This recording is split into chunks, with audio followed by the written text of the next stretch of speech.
Hi friends, welcome to my channel. ಯಾರು ವಿಡಿಯೋನ skip ಮಾಡಬೇಡಿ. ಮೇಲ್ಗಡೆ ನಿಮಗೆ ಒಂದು ಕರ್ನಾಟಕದಲ್ಲೇ ಕನ್ನಡಕ್ಕೆ ಯಾವ ರೀತಿ ಬೆಲೆ ಕಳ್ಕೊತಾ ಇದೆ ಅಂತ ನಿಮಗೆ ಒಂದು ವಿಚಾರ ಹೇಳೋಕ್ಕೆ ಹೊರಟಿದ್ದೀನಿ. ಆದರೆ ಇದರಿಂದ ಏನಪ್ಪ ಅಂತಂದರೆ ಕನ್ನಡಿಗರು ಹಾಗೂ ಕನ್ನಡ ಶಾಲೆಗಳು ಉಳಿಸಿ ಅಂತ ಇದು ಮಾಡುವಂಥ ವ್ಯಕ್ತಿಗಳು ಎಲ್ಲರಿಗೂ ಶೇರ್ ಮಾಡಿ.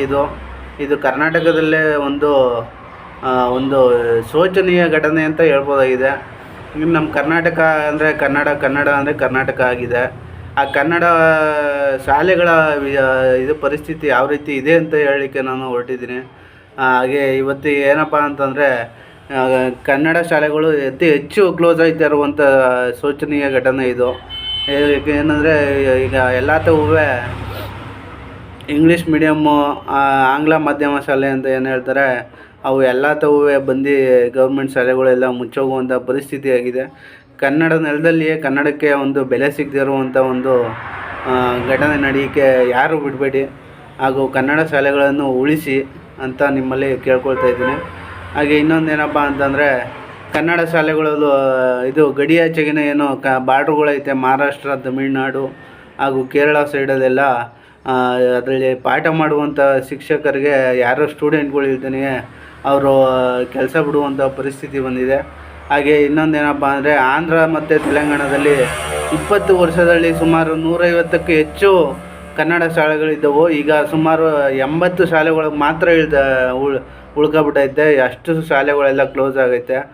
ಹಾಗೆ ಬೀದರ್ ಗಡಿ ಜಿಲ್ಲೆಯಲ್ಲಿ ಸುಮಾರು 35ರಿಂದ 40 ಶಾಲೆಗಳಿದ್ದು ಈಗ ಕೇವಲ 9 ಶಾಲೆಗಳು ಉಳ್ಕೊಂಡೈತೆ.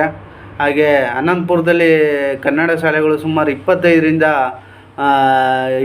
ಶಾಲೆಗಳಿತ್ತು, ಅದು ಕೇವಲ 15 ಶಾಲೆಗಳಿಗೆ ಉಳ್ದೈತೆ.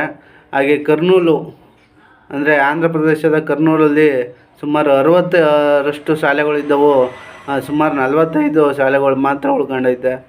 ಹಾಗೆ ಇನ್ನೊಂದೇನಪ್ಪ ಅಂತಂದರೆ ನಮ್ಮ ಮಂಡ್ಯ ಜಿಲ್ಲೆ ಅಂತ ಏನಂತ ಕರೀತಾರೆ, ಅದು ಅತಿ ಹೆಚ್ಚು ಕನ್ನಡ ಮಾತಾಡುವಂಥ ಜಿಲ್ಲೆಯಾಗಿದ್ದು, ಅದೇ ಜಿಲ್ಲೆಯಲ್ಲಿ ಕೇವಲ ಈ ವರ್ಷನೇ 351 ಶಾಲೆಗಳಿಗೆ ಬೀಗ ಬಿದ್ದೈತೆ. ಅದು ಏನಕ್ಕೆ ಅಂತ ಗೊತ್ತಾಯ್ತಲ್ಲ, ಎಲ್ಲ ಪ್ರೈವೇಟ್ಸ್ಗಳು ಸೇರಿಸಿ ಅಲ್ಲಿ ಏನು ವ್ಯವಸ್ಥೆ ಐತೆ ಅಂತ ಏನು ಗೊತ್ತಿಲ್ಲ. ಅವು ಎಲ್ಲಿ ರಿಜಿಸ್ಟರ್ ಆಗಿರ್ತವೆ, ಏನು ಇದು ಮಾಡ್ತವೆ ಅಂತ ಯಾರಿಗೂ ಗೊತ್ತಿಲ್ಲ. ಕನ್ನಡ ಶಾಲೆಗಳು ಸೇರಿಸಿದ್ರೆ ನಿಮ್ಗೆ ಬೇಕಾದಂಥ ಫೆಸಿಲಿಟಿ ಕೊಟ್ಟು ಎಜುಕೇಷನ್ ಎಲ್ಲ ಕೊಡ್ತಾಯಿದ್ದಾರೆ. ಅದನ್ನೆಲ್ಲ ನೀವು ಎಲ್ಲ ಬಳಸ್ಕೊಳ್ದೇ ಯಾಕೆ ಗೌರ್ಮೆಂಟ್ ಶಾಲೆಗಳಿಗೆ ಈ ಥರ ಅಸಡ್ಡೆ ತೋರಿಸ್ತಾ ಇದ್ರಿ ಅಂತ ಗೊತ್ತಿಲ್ಲ. ಇಷ್ಟು ಹೇಳೋಕ್ಕೆ ಇಷ್ಟಪಡ್ತಾಯಿದ್ದೀನಿ ಫ್ರೆಂಡ್ಸ್. ಬಾಯ್.